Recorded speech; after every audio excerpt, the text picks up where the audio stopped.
já voltei. Na verdade, um pouco home office, um pouco... É porque eu tenho muito cliente presencial, então não tem jeito. Ah, sim.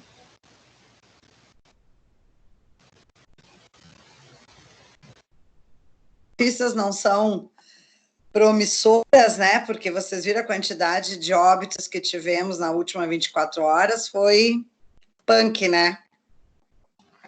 Pois é, tá para o Brasil virar o novo epicentro do negócio, né? É. Nós aqui no Sul ainda estamos numa situação privilegiada, né? É, tirando como exemplo aqui o Sul, né? O resto do Brasil. Mas mesmo assim tá ruim, tá ruim. É, tá bom, mas tá ruim. A atitude das pessoas tá ruim, na verdade. A situação, o cenário é difícil a gente encontrar uma saída. Vamos ter esperança. Eu coloquei aqui para vocês, acredito que vocês tenham recebido, ou por e-mail, ou no AVA, este mesmo recado que a Anhanguera já define como 17 de maio, até 17 de maio, com certeza as atividades presenciais estão suspensas. Agora, eu estava ouvindo na rádio o prefeito Covas, de São Paulo, dizendo que esse semestre as escolas e instituições de ensino não voltam mais no estado de São Paulo. O que eu fico um pouco receosa no sentido de que a Croton segue, evidentemente, né, as orientações do governo do estado de São Paulo, e nós seguimos o calendário São Paulo. Então, eu até ontem dizia que 18 de maio, que seria uma segunda-feira, nós voltaríamos. Hoje, depois desse pronunciamento do prefeito Covas, vamos esperar a Croton se manifestar. Mas, enfim, certo e sabido é que 13 de maio, aula que vem, permanece online, sem discussão. Aí nós teríamos 20 de maio, ou é aula presencial, ou é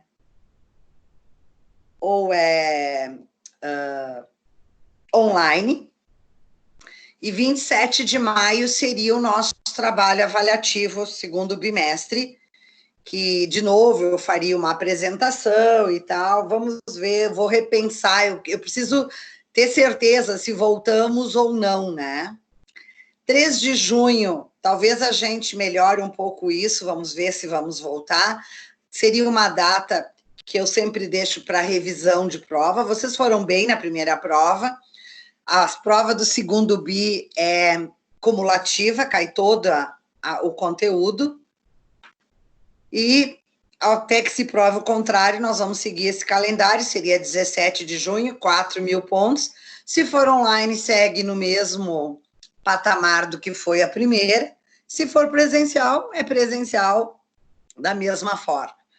Então, nós vamos aguardar, mas já sabemos que 13 de maio, quarta-feira que vem, certamente é online.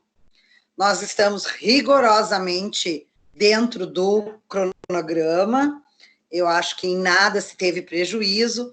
Esse trabalho de apresentação, assim como o outro, também gerou um certo prejuízo, porque eram trabalhos mais interativos, né? Então, eu imaginei que fariam no segundo bi, aqui a apresentação, mas vou repensar alguma coisa bacana que não seja presencial, caso a gente receba esse comunicado.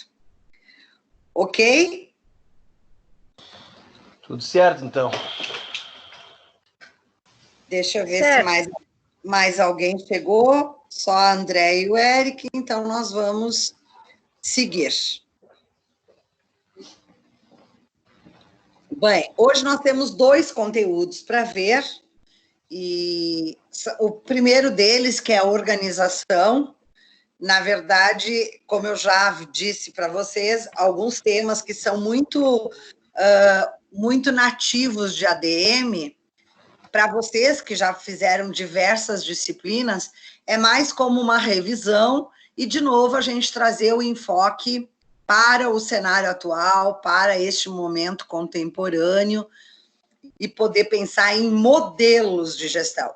Ou seja, definição do que é a organização não cabe aqui porque vocês sabem. Agora, modelos de gestão, claro que vai ter que contemplar a organização. Então, uma das ferramentas, né, é o POC, planejar, organizar, coordenar e controlar. Na verdade, são as 4 palavras que mais a gente escuta dentro de administração. E talvez as que hoje gerem maiores incertezas para os gestores. Planejar como, se nós vivemos um momento de total imprevisibilidade. Planejar como, na velocidade como o mundo dos negócios atua hoje em dia. E a gente também disse isso, né, na aula passada, não que era a prova, na retrasada, de que espera-se dos gestores uma performance muito boa com relação a planejamentos não estanques, né? Vou planejar os próximos 5 anos. Isso é uma coisa que é didática, porque na prática você planeja 5 anos e tem que reajustar o planejamento praticamente diário, ou, na pior das hipóteses, trimestral, semestral, justamente pelas questões que eu disse antes, velocidade do mundo dos negócios e imprevisibilidade. Então, hoje, o que se espera de um gestor? Esse time, ele ser performático, mesmo num cenário oposto a isso. Como eu vou ser performático se eu não consigo planejar a longo prazo? Você vai ser performático aprendendo a planejar a curto e médio prazo. Planejamento é o início de tudo. Oi? Falaste algo, Eric?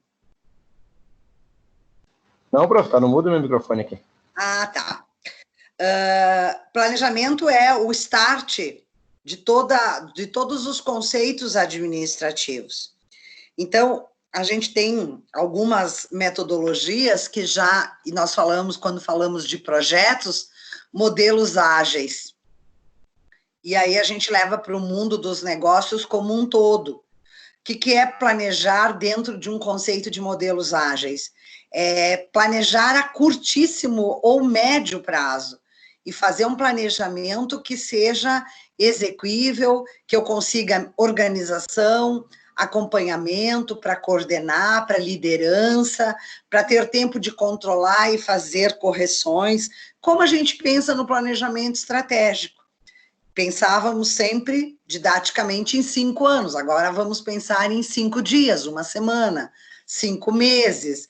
Nós precisamos que ser performático não é deixar de fazer ou fazer menos, é talvez acelerar e repetir várias vezes este planejamento dentro de 5 anos. Não é fácil? Não. É muito difícil. Porque quando a gente fala em planejamento, significa para todo mundo, reúne as pessoas envolvidas, discute modelo de negócio, prospecção de mercado, desafios, ameaças, concorrência e outras que são, às vezes, específicas daquele negócio.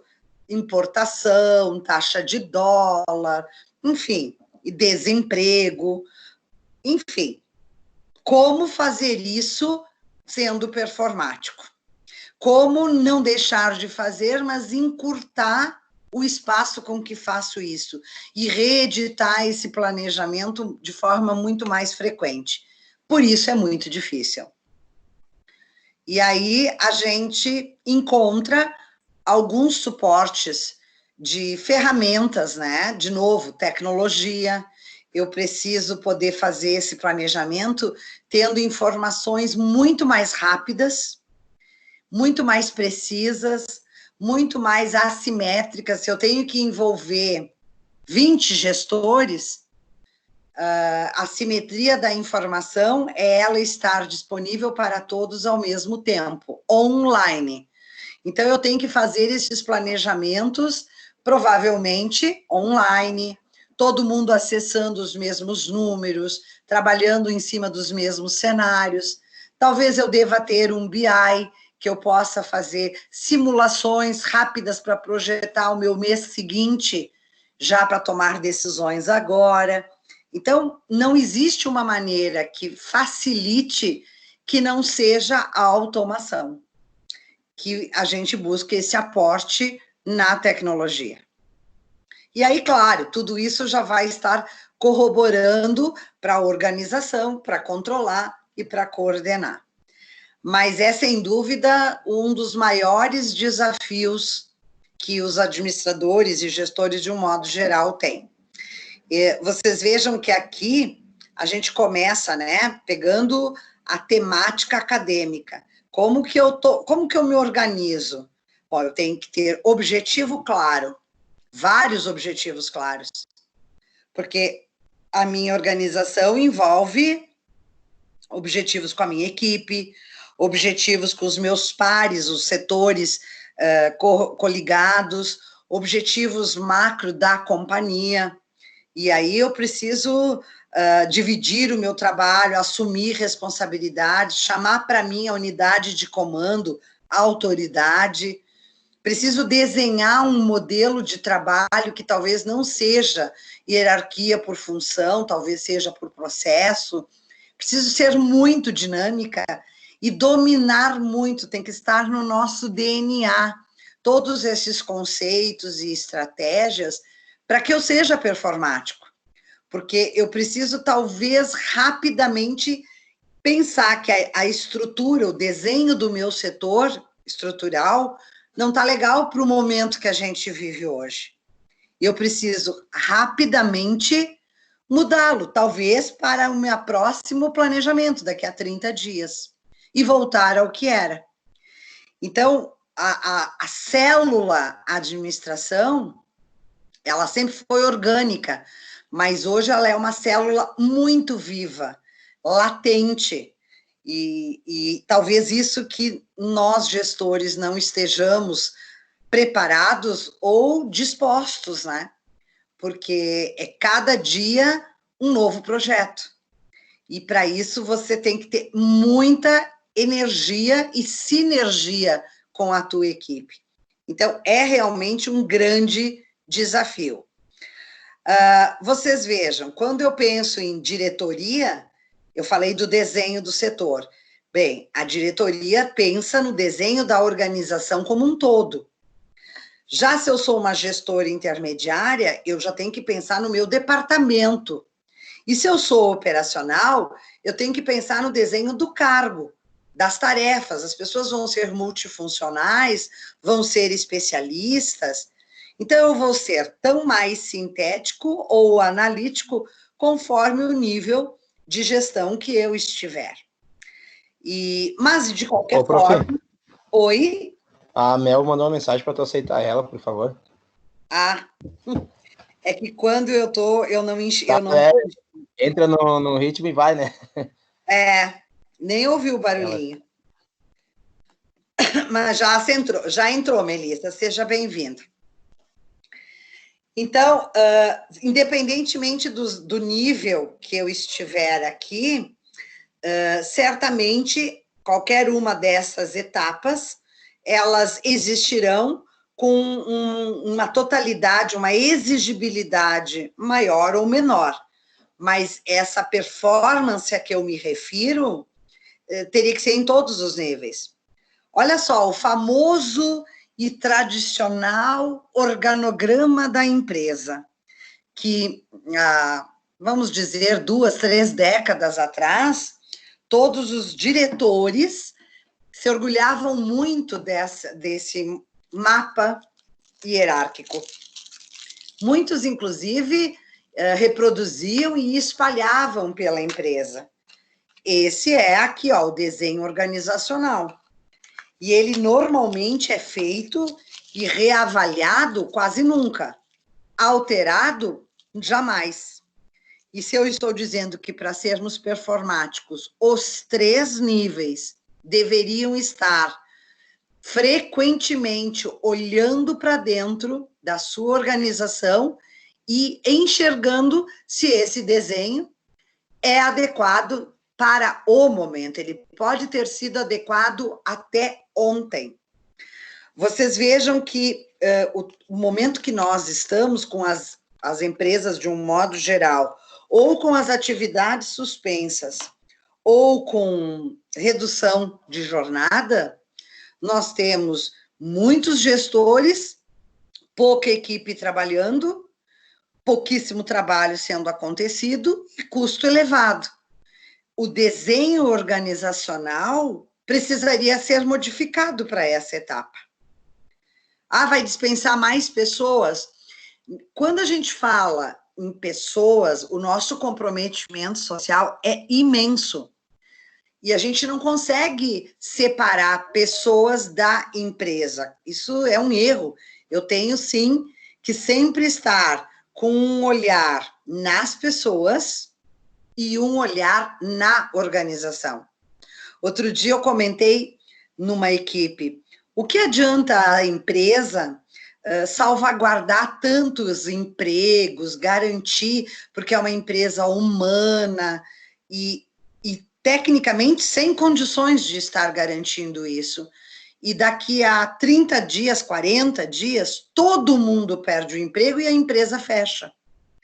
Às vezes, as decisões que se tem que tomar são doídas, e é aquilo que a gente chama a menos ruim. Então, talvez não seja nesse desenho organizacional que eu estou dizendo que deveriam alterar para esse momento, talvez não seja demitir pessoas, mas mudar o desenho. Talvez o gerente industrial, ele deveria, neste momento, olhar menos para a planta, para a fábrica, e olhar talvez mais para o mercado. E ajudar a companhia a encontrar alternativas. Ou talvez olhar para o mercado externo. Ele é industrial, eu não entendo nada de mercado. Não entende da negociação, mas pode colaborar e participar e entender e contribuir na questão técnica do mercado, das demandas, das necessidades, mas é que todo mundo fica na sua zona de conforto. Não, eu sou gerente da fábrica, se a fábrica está parada, também estarei. E não é por aí, é essa performance, essa multifuncionalidade, essa proatividade que as empresas esperam dos gestores e que nós, gestores, não estamos dando como entrega, e por isso que fica esse sentimento de que faltam lideranças assertivas. E eu saí um pouco da sua zona de conforto, vocês imaginem eu pedir para o gerente industrial, a partir de agora, atuar e trabalhar na gestão comercial. Ele vai se achar fora da curva, e vai achar desvio de função, e vai ter dificuldade de mostrar vontade, inclusive, para isso.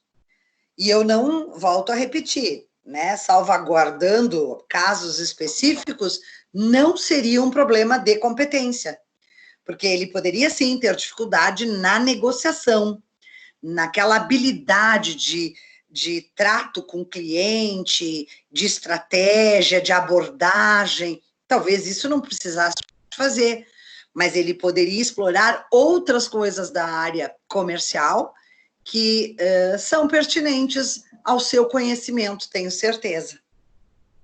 Mas é difícil.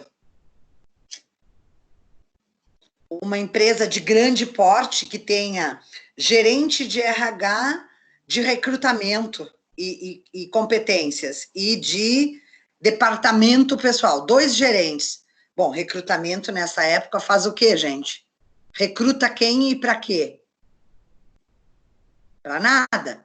Em compensação, o gerente da área de pessoal, pagadoria, tá louco, tá enlouquecendo de tanto trabalho, pela quantidade de rescisões, pela quantidade de férias, de interpretação e de colocar em prática as várias medidas provisórias que foram editadas, o desenho organizacional precisa ser revisto.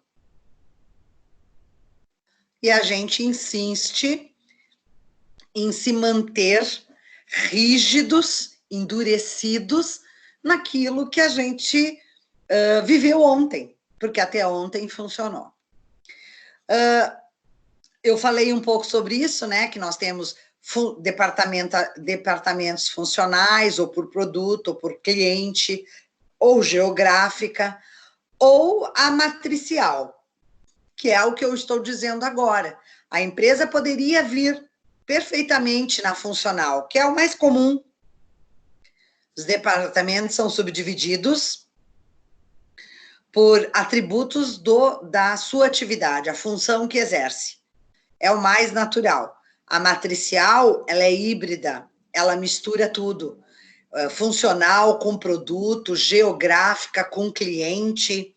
Eu tenho uma fábrica lá em Manaus. Manaus está fechada.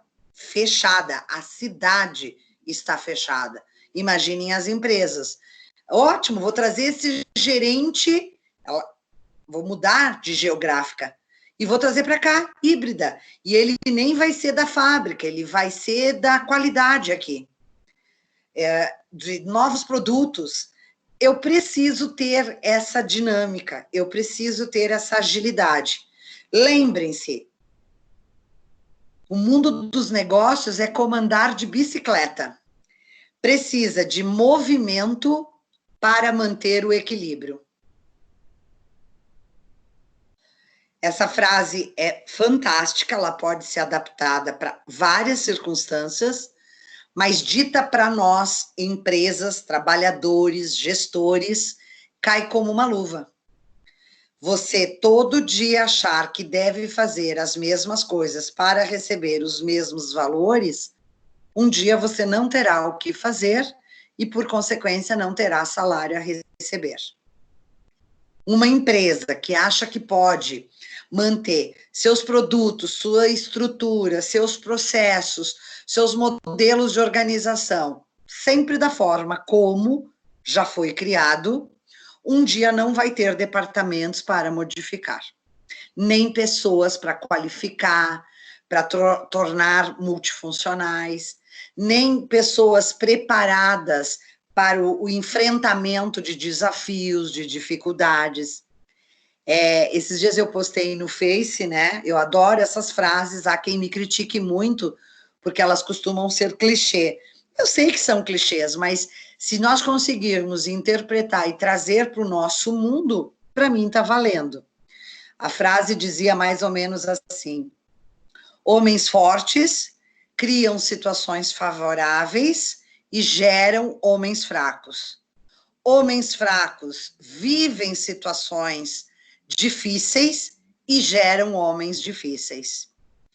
Então, trazendo para nosso mundo dos negócios, uma empresa que não instiga as suas equipes ao enfrentamento das dificuldades é uma empresa fraca. Fraca de estrutura, fraca de resiliência, fraca de poder de reação. Então, pequenos ou médios desafios, o primeiro a ser incentivador é a organização como um todo. Deveria fazer parte das normas e procedimentos. Ninguém é dono da cadeira, ninguém é dono da sua máquina. Você está na cadeira, você está na máquina hoje. E se for substituído, trocado, transferido, sinta-se isso como um prêmio e não como um castigo. Mas isso é uma mudança cultural gigantesca, vem de cima para baixo.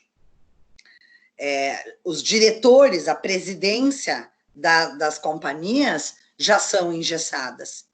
Como esperar que o staff como um todo não o seja, né? Então, é uma mudança drástica. E o que o amor não ensina, a dor educa. Nestes momentos de crise, a gente se redescobre, empresas se reinventam. É uma pena que é preciso, viver tragédias, calamidades, mas mesmo que não seja coronavírus, tá? Porque é muito grave.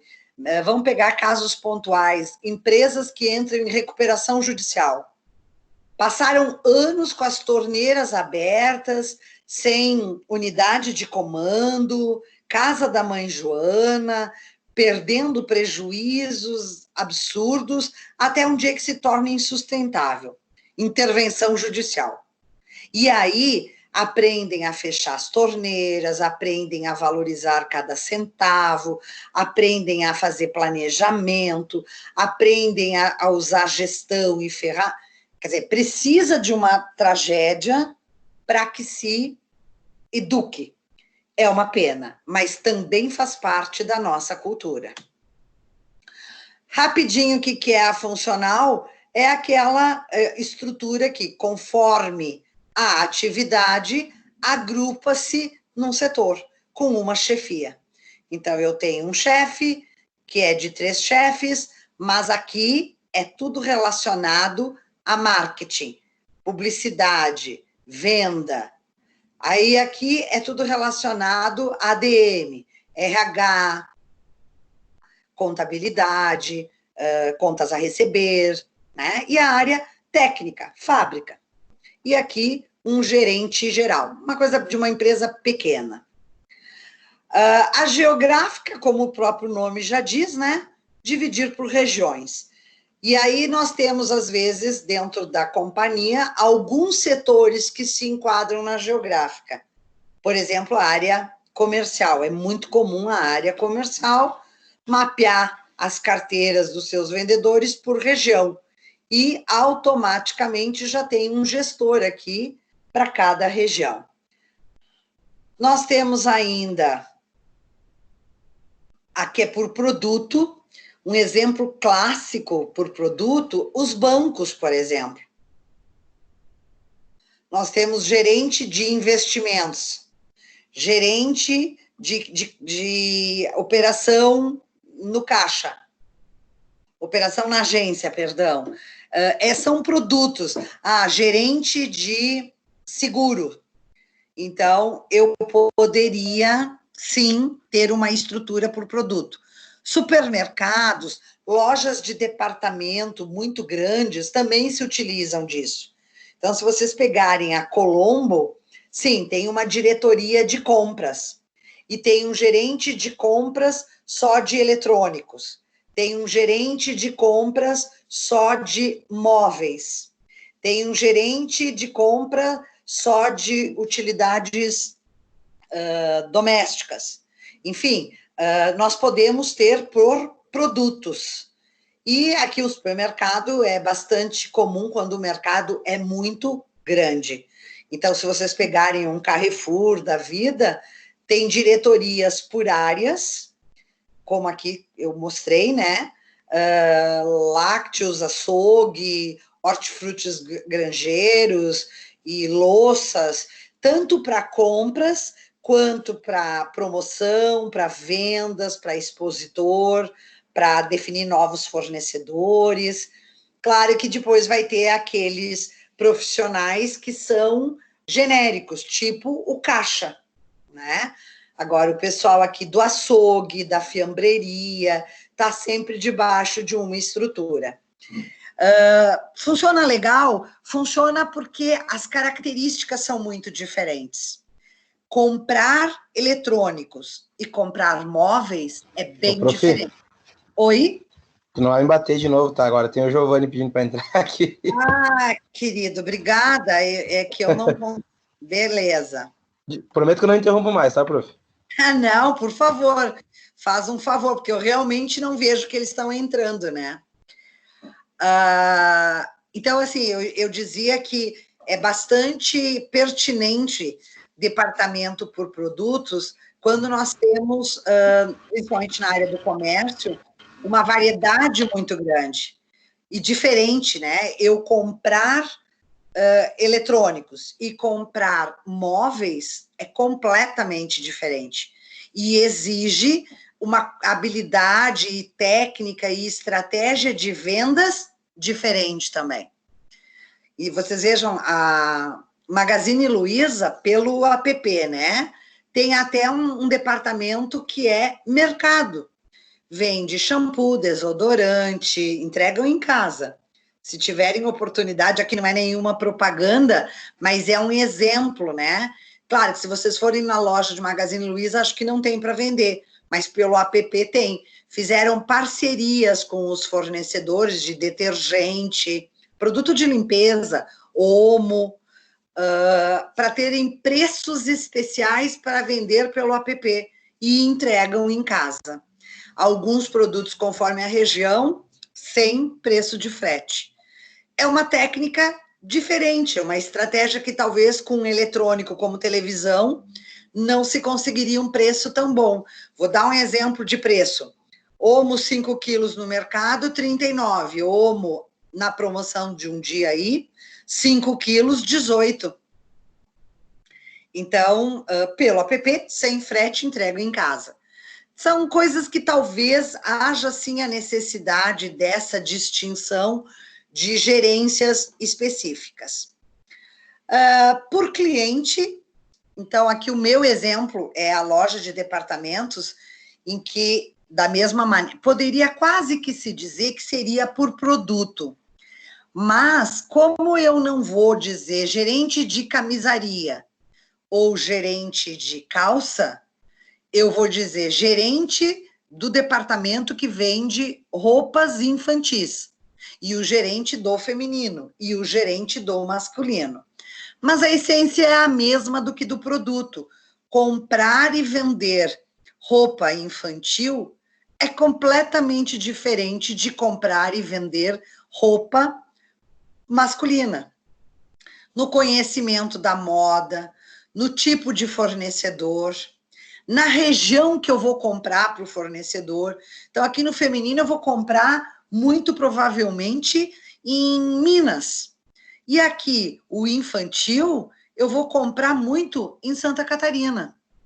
Enfim, eu posso ter esses tipos de organização de um modo que me traga benefícios. Especialização do trabalho para cada um, depois vocês podem, eu vou deixar no vídeo aqui por um tempinho, enquanto eu vou explicando e vou passando. Para cada um tem vantagens e desvantagens.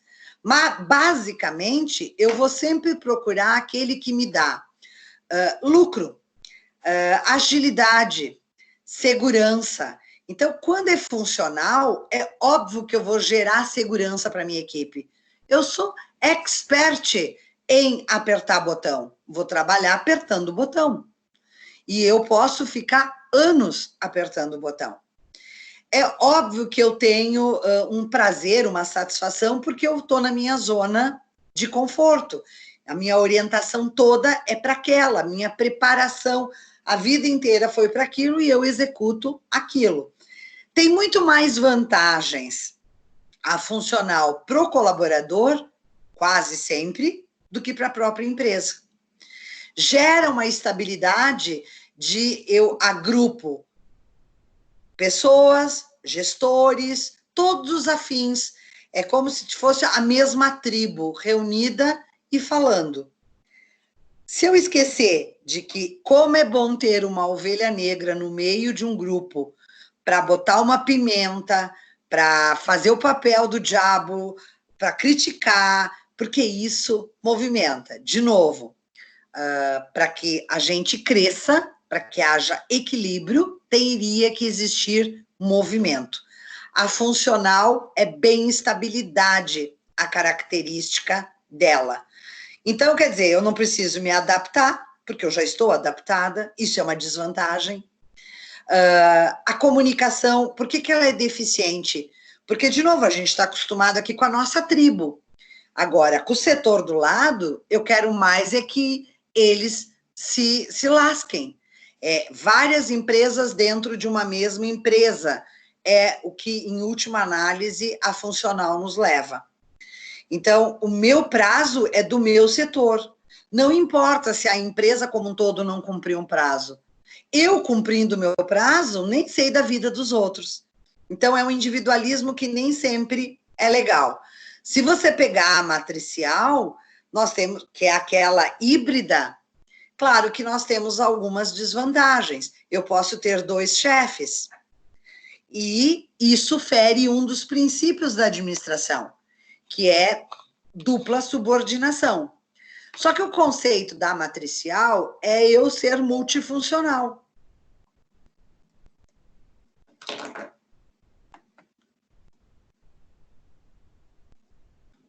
Melissa? Saiu e entrou? Uma das funcionalidades da matricial é eu ter mais do que um chefe. E fere um dos princípios da administração, que é a dupla subordinação.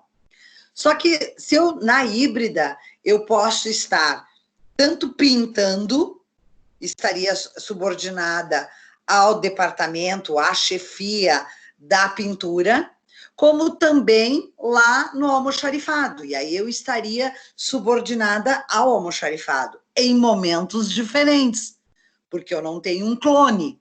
Então, às vezes, conflito, sim, mas a gente precisa definir bem estes papéis, os tempos, as responsabilidades, mas sem dúvida, uma desvantagem.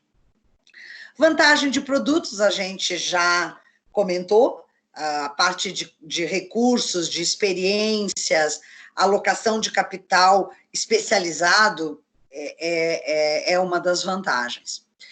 Bom, nós temos uma configuração que eu acho importante de destacar para vocês, que a gente chama de mecanicista. Aqui eu terminei, falei só algumas, mas eu expliquei todas, uma por uma das estruturas.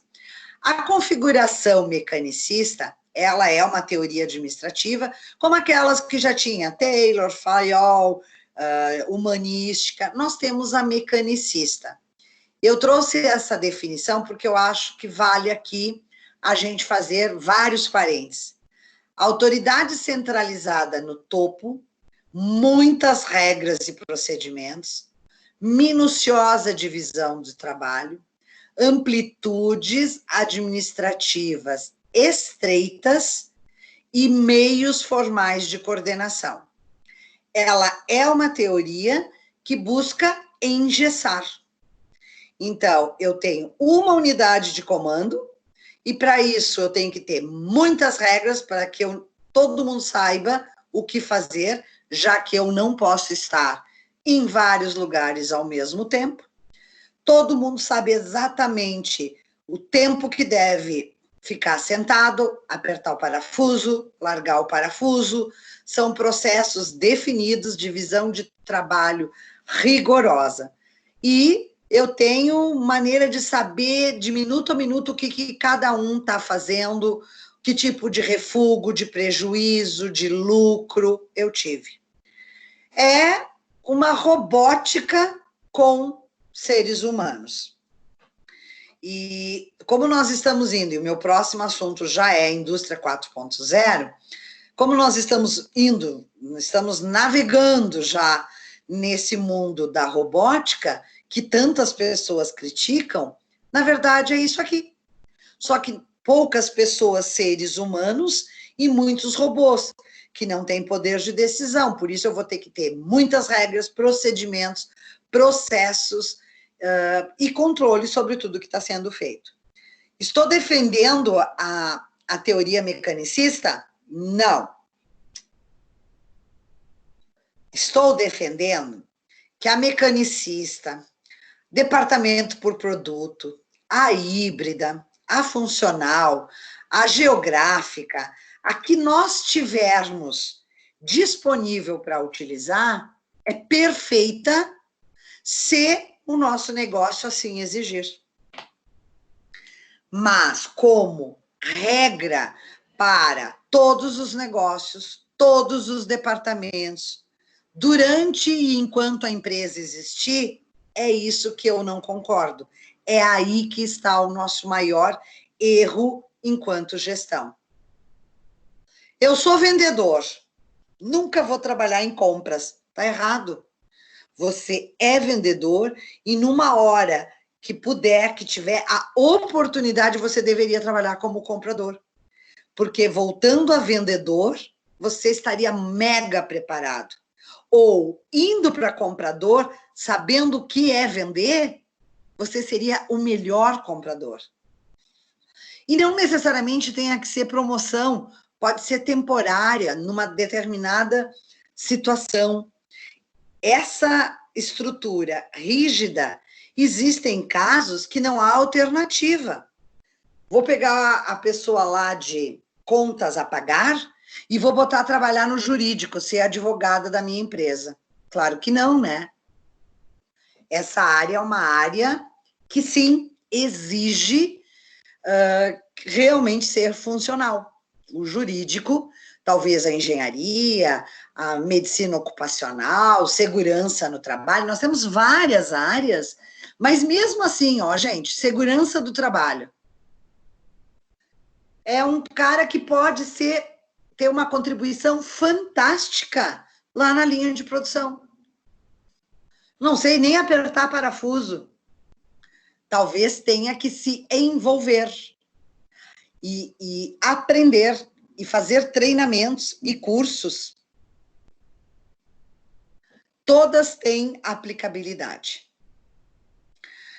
Gente, o modelo de característica do cargo, a gente tem, todas as empresas falam muito sobre isso, que é o perfil do cargo. Desenhar uma característica para aquele cargo que traga todas as informações necessárias para eu recrutar, né, tem uma vaga aberta, sei exatamente o perfil de profissional que vai se adequar ao cargo. Vale para avaliação de desempenho, eu sei exatamente o que se espera daquele cargo. Serve como motivação, inclusive, para outros colaboradores em promoções, buscarem mais possibilidades de crescimento dentro da companhia. Permite que eu saiba que a Rose está na área de vendas, mas ela também tem um currículo para compradora.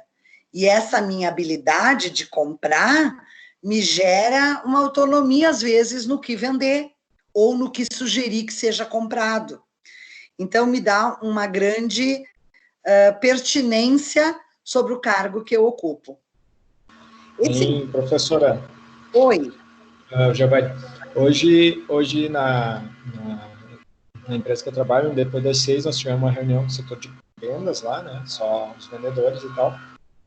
E a empresa tem algumas coisas que ela é bem evoluída, mas hoje parece que deram um passo atrás, bem nisso que a senhora está falando, que é o que eles disseram, que os vendedores não podem entrar no estoque, né? Porque o que nós vendemos é material elétrico, são vários itens, hoje são mais de 30 mil itens. Então, muitas vezes o cliente quer ver foto, quer ver o item, quer saber se é o que ele está procurando, se é o que ele tem lá.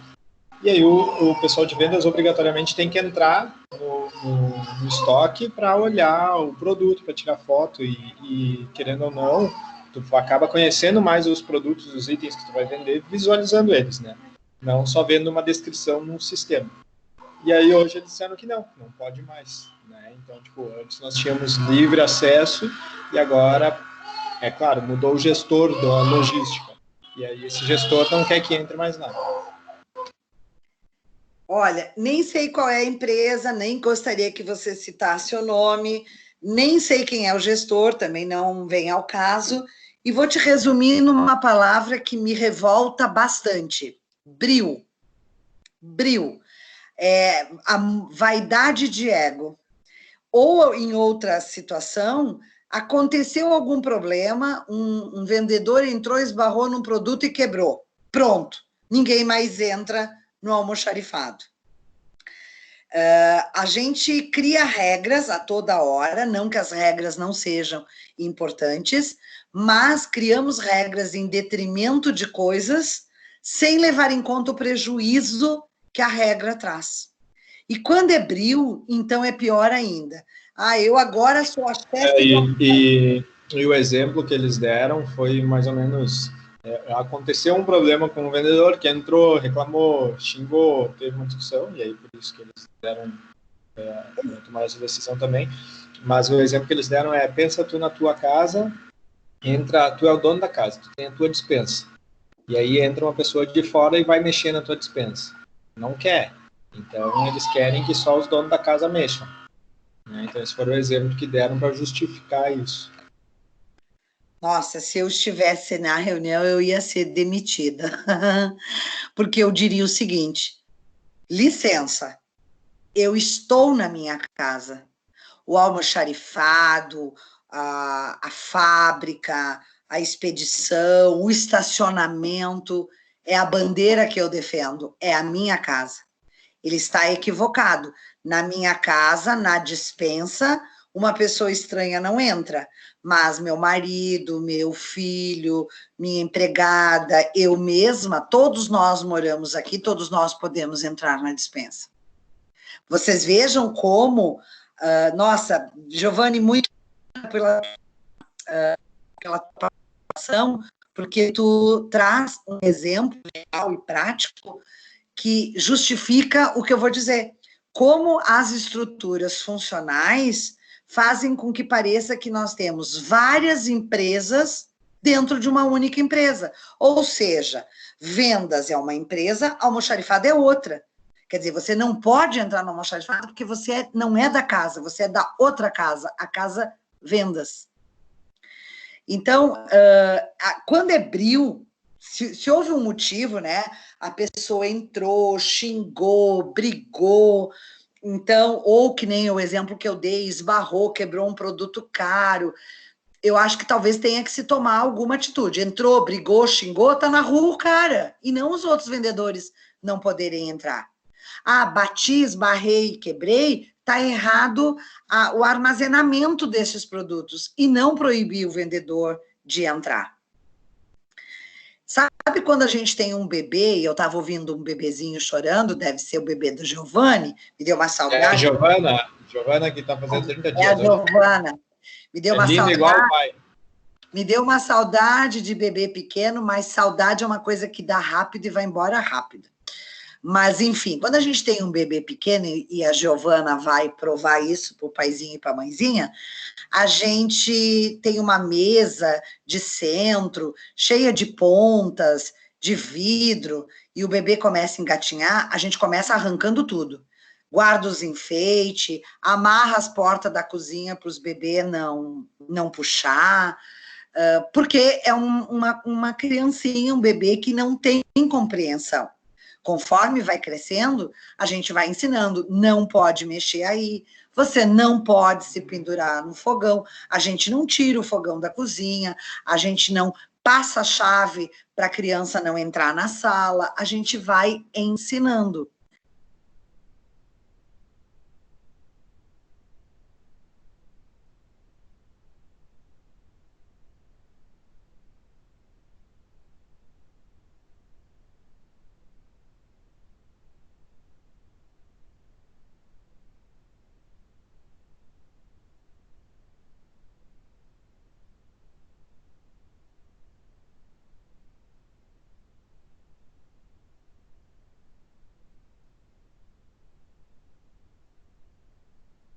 Tá mudo para todo mundo ou só para mim?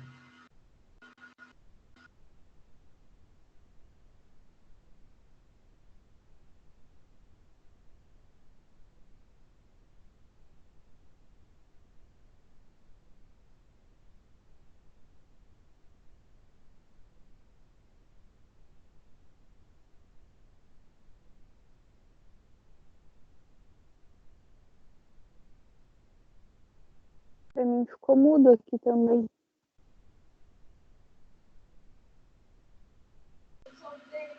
Acho que ficou mudo aí, a professora se perdeu.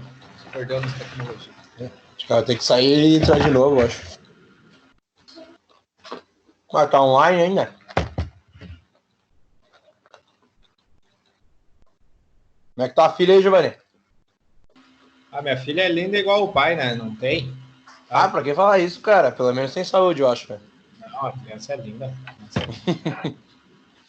Dando muito trabalho? Não dá trabalho. Ela só mama e dorme. E a Ana? Malemar dá uma choradinha, uma resmungadinha. E a Ana tá bem? A Ana tá bem. Tá meio acabada aqui, mas eu tô tentando manter.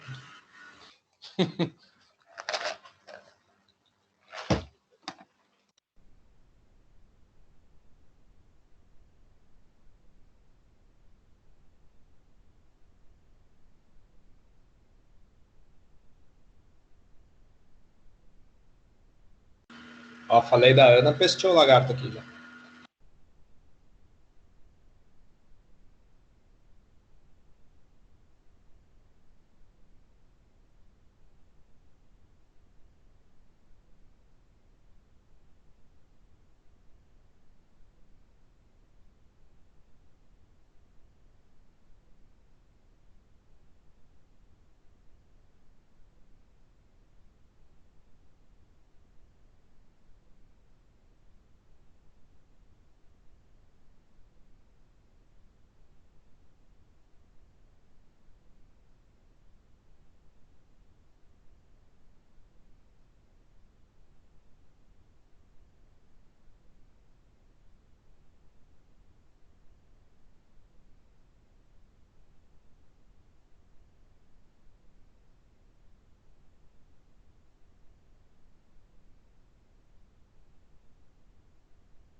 O professor mandou uma mensagem que é pra sair e entrar na chamada de novo.